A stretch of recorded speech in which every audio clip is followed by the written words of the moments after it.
Assalamualaikum. We are going to discuss about metal carbonides. Metal carbonides जो हैं ये are the transition metal complex of carbon monoxide containing metal carbon bond, और इन्हें हम organometallic भी कहते हैं क्योंकि इसके अंदर बॉन्ड होता है कार्बन और मेटल के दरमियान। और according to VBT the structure of CO shows two non-bonding electron pairs with a triple bond between carbon and oxygen।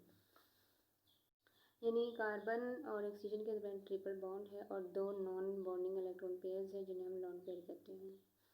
According to MOT electronic configuration जो है वो CO की वो इस तरह दिखाई गई है, जिसमें हमारे पास कार्बन के 6 इलेक्ट्रॉन और ऑक्सीजन के 8, टोटल 14 इनको हमने फिल किया है। और इसके मुताबिक जो वैलेंस है, जो वैलेंस इलेक्ट्रॉन है CO मॉलिक्यूल के वो 10 है। Formal charge on the oxygen is +1, whereas on the carbon atom is -1। इसकी डायग्राम ऐसे देखते हैं कि जो कार्बन और ऑक्सीजन के दरमियान ट्रिपल बॉन्ड है और कार्बन के ऊपर भी लोन पेयर है, ऑक्सीजन के ऊपर भी, लेकिन कार्बन जो है ये अपना लोन पेयर डोनेट कर रहा है मेटल को और सिग्मा बॉन्ड बना रहा है, यानी सिग्मा डोनेशन है। और यहाँ पर जो मेटल है वो अपने इलेक्ट्रॉन जो है ये कार्बन मोनोऑक्साइड के जो एम्प्टी पाई स्टार ऑर्बिटल हैं उनके अंदर इलेक्ट्रॉन को डोनेट कर रहा है, यानी पाई डोनेशन। ठीक है, इसके बाद हम मॉलिक्यूलर ऑर्बिटल डायग्राम देख लेते हैं इनके। यानी जो सिग्मा जो इलेक्ट्रॉन जो हैं कार्बन जो अपने इलेक्ट्रॉन डोनेट करेगा वो ये वाले डोनेट करेगा, और जो मेटल अपने इलेक्ट्रॉन्स डोनेट करेगा कार्बन मोनोऑक्साइड को, तो यहाँ in empty pi star orbital के अंदर वो इलेक्ट्रॉन्स जो हैं फिल होंगे। ठीक है, क्योंकि इनमें टोटल जो है इलेक्ट्रॉन 10 है इस वैलेंस शेल के अंदर, और हमने MOT के मुताबिक इन मॉलिक्यूलर ऑर्बिटल जो हैं इनके अंदर हमने फिल किए हैं। और हम जानते हैं कि यहाँ पर अब हम कह सकते हैं कि जो कार्बन मोनोऑक्साइड है इसके अंदर कार्बन अपना लोन पेयर क्यों डोनेट करता है मेटल को, ऑक्सीजन क्यों नहीं करता। कार्बन इसलिए करता है कि कार्बन जो है ये न्यूक्लियस से थोड़ा हटके है और ऑक्सीजन जो है ये न्यूक्लियस के थोड़ी करीब है, इसलिए कार्बन जो है वो इजीली डोनेट कर लेगा।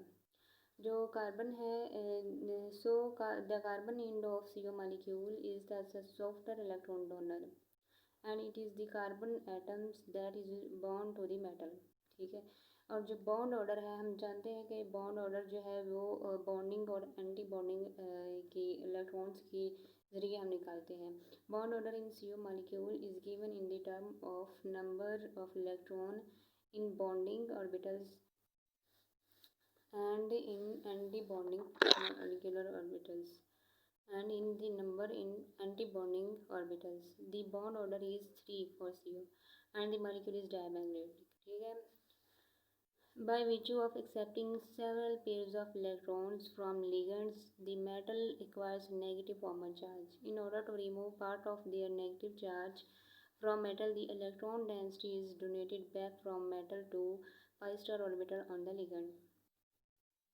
ठीक है, पाई स्टार ऑर्बिटल यानी कि जो मेटल्स हैं इनके ऊपर जब लिगेंड्स हैं CO मॉलिक्यूल वो अपने इलेक्ट्रॉन पे डोनेट करेंगे तो इन पर नेगेटिव चार्ज आ जाएगा, और जो मेटल हैं इस नेगेटिव चार्ज को यानी इन इलेक्ट्रॉन्स को दोबारा इसके जो एम्प्टी पाई स्टार ऑर्बिटल है लिगेंड के उनके अंदर डोनेट करेंगे। Pi star orbital have appropriate symmetry to effectively accept this electron density, यानी जो पाई स्टार हैं वो इजीली एक्सेप्ट कर लेंगे इन इलेक्ट्रॉन को, because electron bonding density is flowing from the metal on to the ligand. ठीक है, this donation is known as back donation. इन्हें हम क्या कहेंगे, बैक डोनेशन। जब मेटल अपने इलेक्ट्रॉन्स को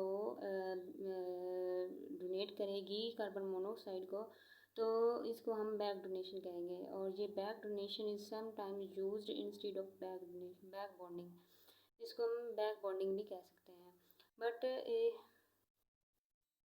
ठीक है but it is not descriptive because the ligand are functioning as acceptor of electron, यानी कि ये इलेक्ट्रॉन को एक्सेप्ट करेंगे लिगेंड्स।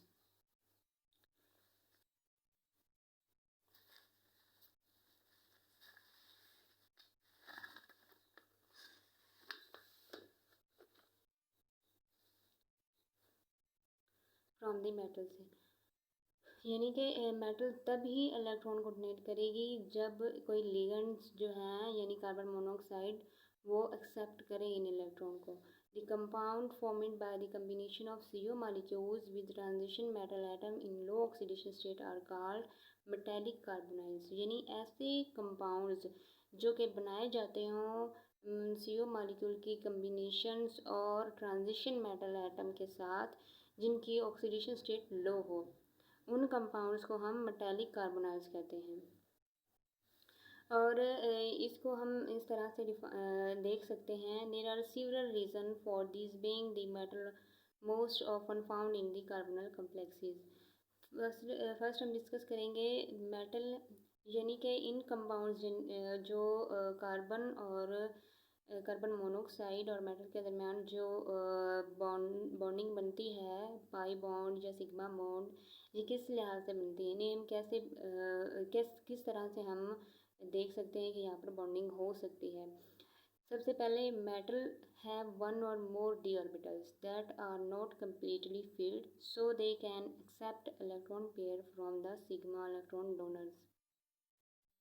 सबसे पहले मेटल के पास डी ऑर्बिटल्स होने चाहिए जो कि उन डी ऑर्बिटल्स के अंदर CO मॉलिक्यूल जो है वो अपने इलेक्ट्रॉन्स जो हैं वो डोनेट कर सके, ठीक है, और सिग्मा इलेक्ट्रॉन डोनर्स ताकि सिग्मा बॉन्ड बन जाए, ठीक है। अब इस मेटल के पास इस डी ऑर्बिटल्स में कुछ इलेक्ट्रॉन्स भी होने चाहिए जो कि बैक डोनेशन में इस्तेमाल हो सके, यानी the d orbitals contain some electron that can be involved in back donation to the pi star orbital on the CO ligand।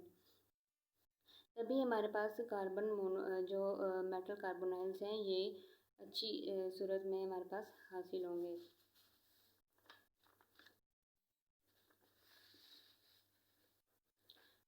Third चीज़ ये है कि जो मेटल है are generally in zero oxidation state or at least low oxidation state as they behave as soft Lewis acid, making it favorable to bond to the soft Lewis base like CO।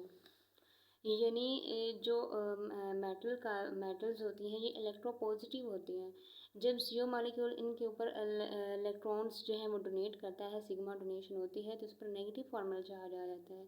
इस negative formal charge को वो remove करने के लिए, खुद को comfortable बनाने के लिए अपने जो इलेक्ट्रॉन्स हैं ये सेंड करते हैं पाई star orbital of CO molecule, ठीक है। अब लो ऑक्सीडेशन स्टेट पर मेटल की लो ऑक्सीडेशन स्टेट पर हाई चार्ज डेंसिटी होती है और इसको हमने ये जो नेगेटिव फॉर्मल चार्ज आ जाता है मेटल के ऊपर, इसको हमने ओवरकम करने के लिए बैक डोनेशन करनी पड़ती है CO मॉलिक्यूल के साथ, यानी जो इलेक्ट्रॉन्स होते हैं डी ऑर्बिटल्स में मेटल के, वो हमने कार्बन मोनोऑक्साइड के जो एम्प्टी पाई स्टार ऑर्बिटल हैं उनमें डोनेट करने होते हैं और इस तरह से हमारे पास पाई बॉन्ड बनते हैं, जिसे हम पाई बैक बॉन्डिंग भी कहते हैं।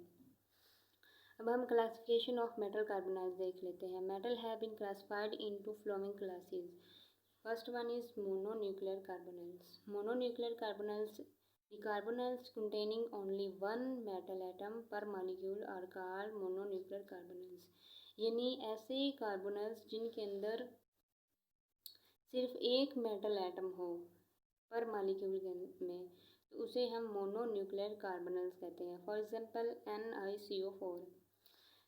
नेक्स्ट है binuclear carbonyls. Binuclear carbonyls, the carbonyls that contain two metal atom in one molecule of the metal carbonyl are called binuclear carbonyls। For example, Mn2CO10, Fe2CO9, CO2CO etc। Third is polynuclear carbonyls। The carbonyls which contain more than two metal atoms in a molecule are called polynuclear carbonyls। For example, Fe3CO12, OS3CO12 etc।